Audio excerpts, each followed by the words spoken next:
ጌታችን ሲሰቀል ፀሐይ ለምን ብርሃኗን ከለከለች?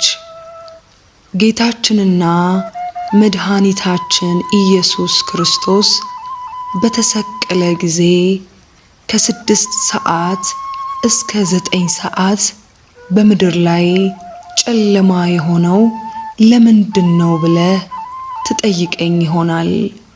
እኔም እንዲህ ብዬ እመልስልሃለሁ።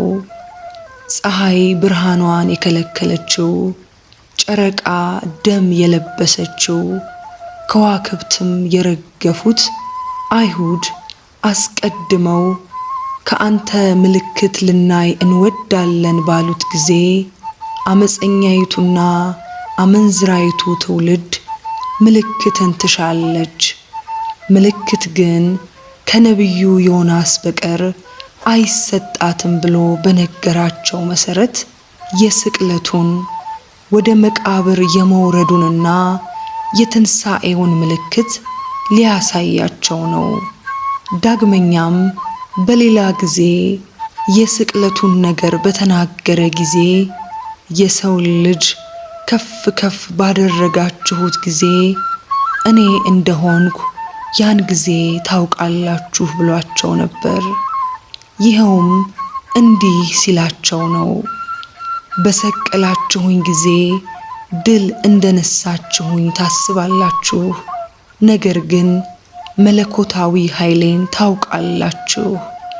ጌታችን ከተነሳ በኋላ ከተማይቱ ተደምስሳለችና እስራኤልም እንደ አገር ጠፍታለችና ከግዛታቸውና ከሉዓላዊ ሀገራቸው ወድቀዋልና ወንጌል ግን ተስፋፍታለችና ቃለ እግዚአብሔር እስከ ምድር ዳርቻ ድረስ በባህርም በየብስም ተሰብኳልና ሰው የሚኖርበትም ምድረ በዳም ሁሉ የቃሉ ኃይል ምስክር ናቸውና። ስለዚህ እኔ እንደሆንኩ ያን ጊዜ ታውቃላችሁ ሲላቸው ይህንንና በስቅለቱ ሰዓት የሆነውን የተደረገውን ሲነግራቸው ነው። በምድር ላይ እየተመላለሰ ካደረጋቸው ይልቅ በመልዕልተ መስቀል ላይ ሳለ የተደረጉት እጅግ ይበልጣሉና ይልቃሉና። ተአምራቱ እንደዚህ ግልጽ የሆነው ግን በዚህ መንገድ ብቻ አይደለም። እነርሱ በዓይናቸው ያዩት በላይ በሰማይም ተደርጓልና። ይህ በምድር ሁሉ ላይ ሲከናወንም አንድ ጊዜ ብቻ በግብፅ ምድር በፋሲካው ዕለት ከተደረገው በቀር መቼም ቢሆን መች ተደርጎ አይታወቅም። በግብፅ ጨለማ የሆነውም የዚህ በዛሬው ዕለት ለተፈጸመው ምሳሌ ስለነበር ነው። ምድር ጨለማ የሆነችው በየትኛው ጊዜ ላይ እንደሆነም ተመልከቱ። እኩለ ቀን ላይ። ለምን? በምድር ሁሉ የሚኖሩት ሰዎች ይህን ያስተውሉት ዘንድ።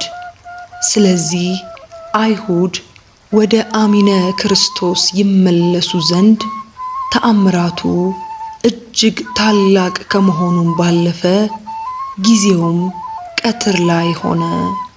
ከሰደቡት፣ ከገረፉት፣ እጅግ ቁጣቸውን ከገለጡ፣ በእርሱ ላይ መሳለቃቸውን ከጨረሱ፣ ካፌዙበት፣ በልባቸው የነበረውን ክፋት ሁሉ ከተናገሩ በኋላ ቢያንስ ተአምራቱን ተመልክተው እንኳን ይመለሱ እንደሆነ ምድር ሁሉ ጨለማ እንድትሆን አደረገ።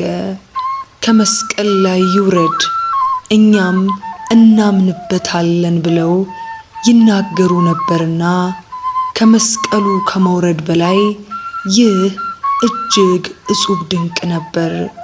እዚያ መስቀል ላይ ሆኖ እነዚህን ማድረጉ ከህሊናትም የሚያልፍ ነበርና እርሱ ራሱ እነዚህን አደረጋቸው ቢሉ ፈርተው እንዲያምኑበት እርሱ ሳይሆን አባቱ እነዚህን ተአምራት አደረጋቸው ቢሉም ባደረጉት ክፋት ሁሉ ተቆጥቶ ምድር ሁሉ ጨለማ እንድትሆን እንዳደረጋት አውቀው አዝነውም እንዲመለሱ ለማድረግ ነበር።